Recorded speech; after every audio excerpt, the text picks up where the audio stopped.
And the other problem is we expect our partners to be our emotional punching bags. Yeah, All right, we think, well, because you love us, you should deal with our crazy moment, our dysfunction, our disrespect, all these things because, okay, but we show you love in other moments, so don't blame me for this one. No, like...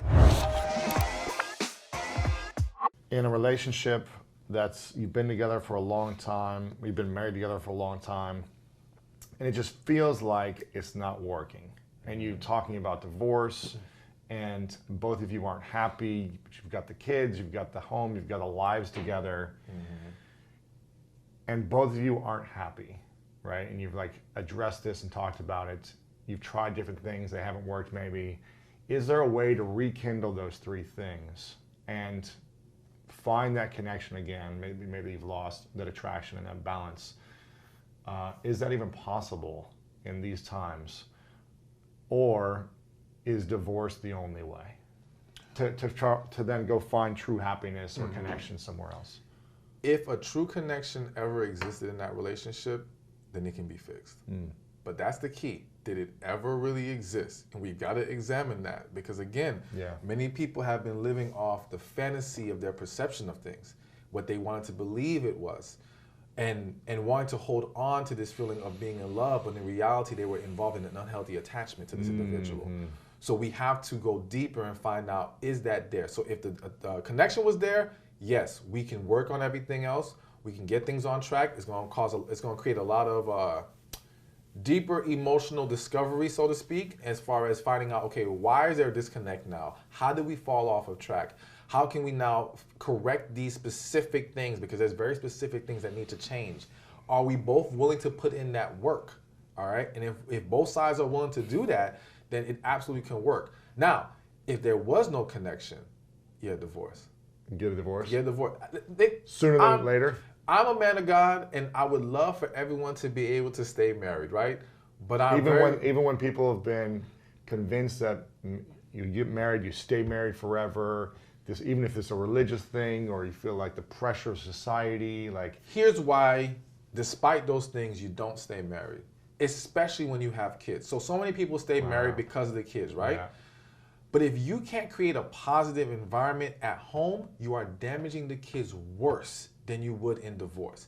Divorce isn't, in my opinion, the greatest struggle for the child. It's lacking the understanding of what just happened here.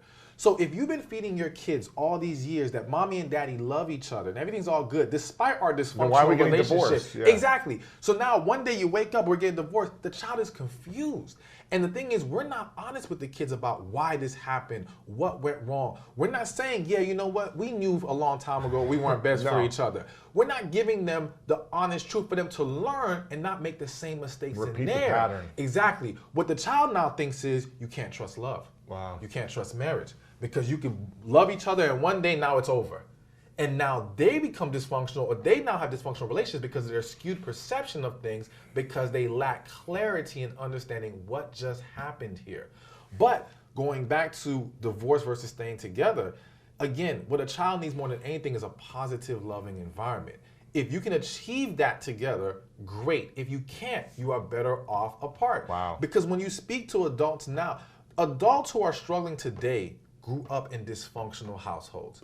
And it didn't matter if it was a one-parent or two-parent household. Yeah, I felt it, man. Exactly. Dysfunction is dysfunction. Yeah. And we pick up on these things. No one is that great of an actor that they're hiding it from their child. The child sees the problem. Feels it. Feels it, exactly. And then you don't even realize you neglect the child in certain ways because you're dwelling in your own issues, your own struggle. There are women right now who have mommy issues, or they have what I call, I don't want to be my mother syndrome, where they saw their mother allow herself to be treated poorly, abused, suffered through a horrible marriage, and the woman is like, I don't want to ever be that.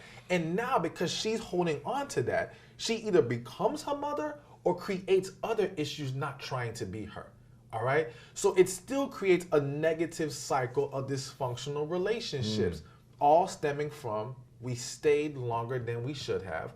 We try to hold on to something that we can't work. My thing is this, even for those who are spiritual, if you're gonna say we're not supposed to get divorced because of God, Well, God didn't say act a fool in the marriage at the same time. Like, what's the point of be staying miserable. together? Exactly. How are you glorifying God or your spiritual beliefs by staying in a negative marriage for the sake of staying? You're defeating the purpose. The purpose is to have a healthy, happy union, to raise healthy, happy children. If we can't achieve that together, it's time to go. Wow. I mean, I wish it could be different, but that's just the reality of the world we live in, because too many of us have made the wrong decision in who we married. And we have to accept that. I'd rather you accept that now, go through your healing process, and both of you can find your happiness and learn how to coexist as co-parents. And again, creating a positive environment in that co-parenting relationship, because I don't want you to be co-parents and still be dysfunctional. Yeah. Exactly. Again, defeating the purpose. All right. I want you to get away from each other so you can find happiness, not be more negative. Yeah. Heal, move forward. Yeah. Exactly. Be happy. Be happy for them if they found someone else. I know that's tough for a lot of people. Right, yeah. But be happy if they're at peace. You find your peace. Let the children see happy, healthy relationships, not just with other people, within yourself. Wow. Stop showing them a miserable father or mother. They see it and they hold on to resentment. I can't tell you how many. I don't want to say every, but I want to say 90% of clients that I've seen, and I would argue that if you spoke to any therapist or coach out there, the majority of people have issues stemming from their parents, growing up in that household. Yeah, or their environment. Exactly. You know, their parents or their environments, yeah. Exactly, and it's just all because of dysfunctional relationship. Relationships is the backbone of society. When we allow that to be as dysfunctional as it is right now, that's the reason why we have all these problems. Yeah. We fix that, man, this world becomes 100 times better place to live. Easily. More loving, more peaceful, more enjoyable. Happy people supportive. go around doing horrible, negative things, all right? Exactly. When should people, when do they know that, okay, we just need to work on things in our marriage or relationship? Like, not every marriage is going to be perfect all the time and happy. Like, there's going to be some dysfunction or challenges or issues that arise. Hopefully you've addressed all those things, but let's say you've set expectations early, you both understand these things before you got married, like you communicated everything and you're aligned to a certain vision for your marriage. 5 years goes down the line and it seems like things are getting worse and worse. Maybe expectations change, maybe values change, who knows what it is. When do you know, like, okay, it's getting too far or we should stay in this relationship? When should we get divorced or should we keep trying? To me, the first sign that we have problems is that when whatever is going on in our marriage is affecting me in a way that I can't be the best husband or wife I need to be, we got a problem.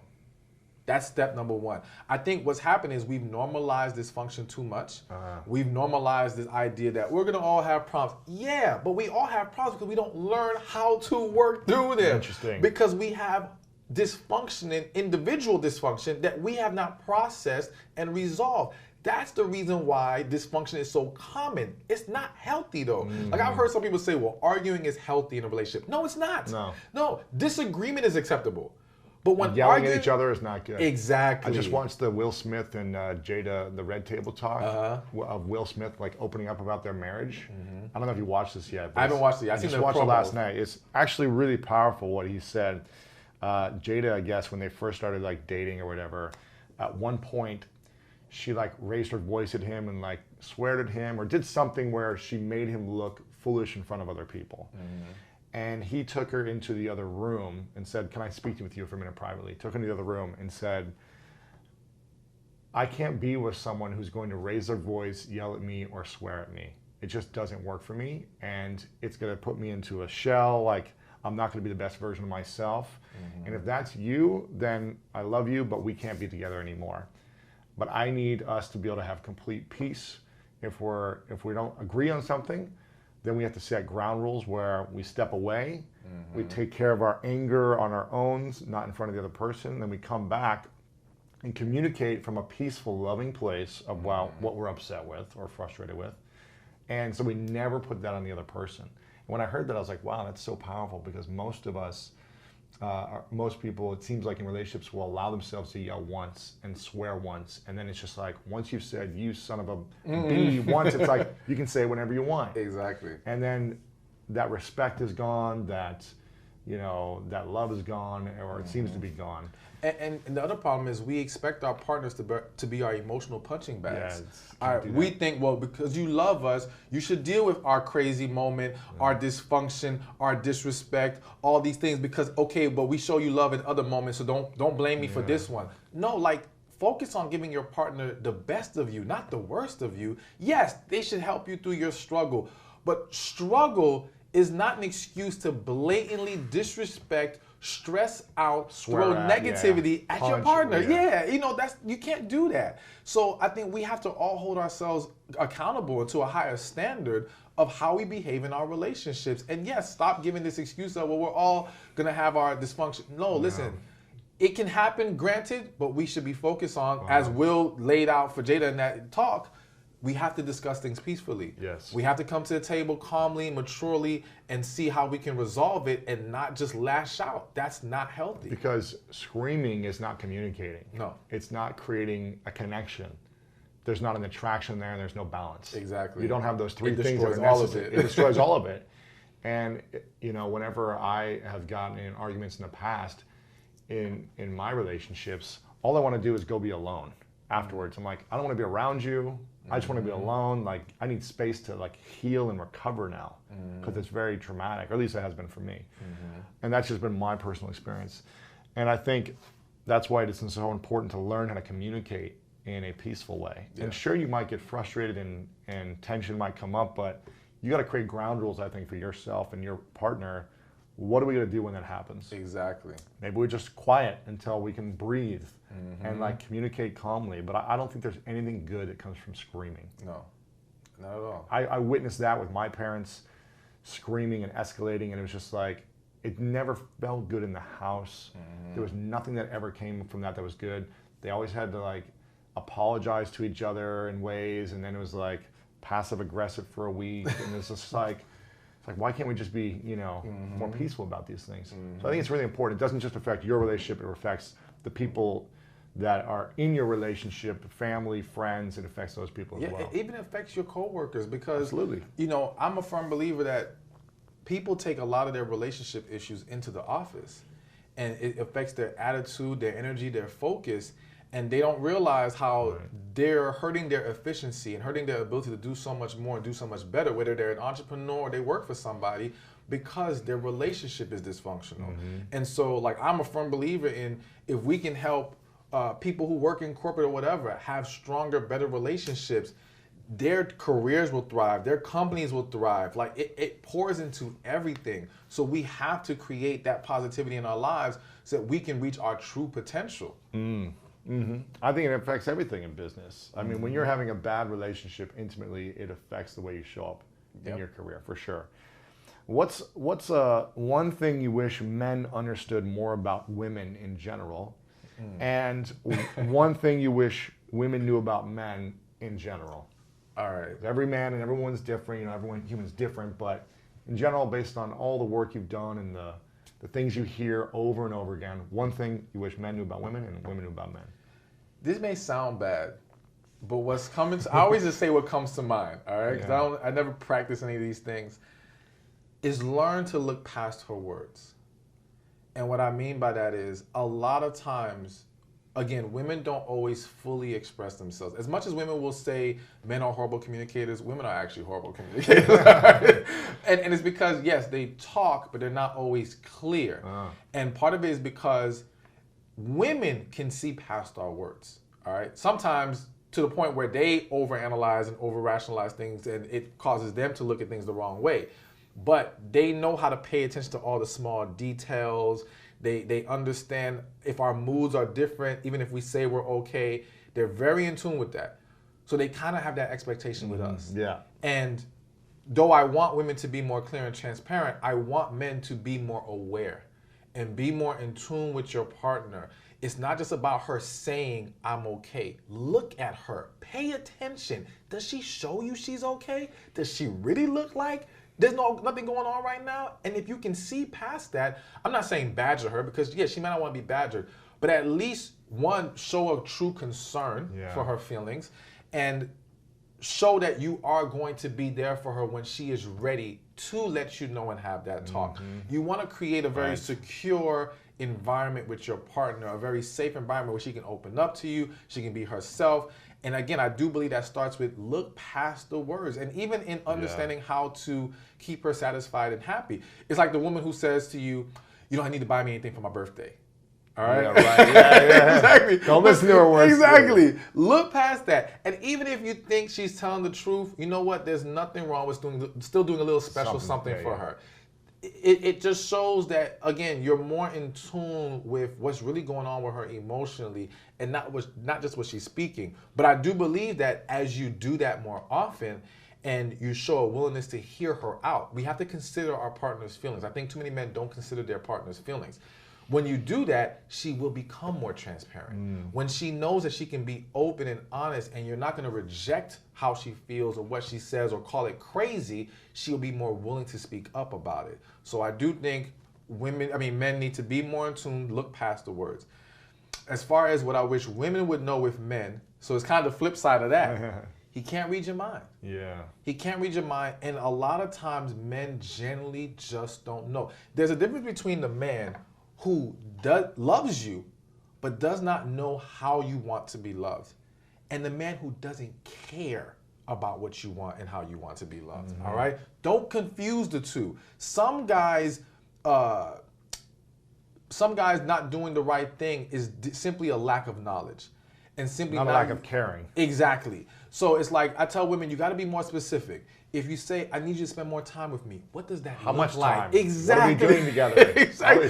I have this example where I was counseling this couple, and the wife was like, he doesn't spend any time with me. I just want him to watch some TV with me, whatever. So I said, okay, cool. I'm going to speak to your husband. We're going to get this worked out. So I spoke to him. He said, all right, deal. I'll do it. I said, let's do it for a week. Let's see what happens.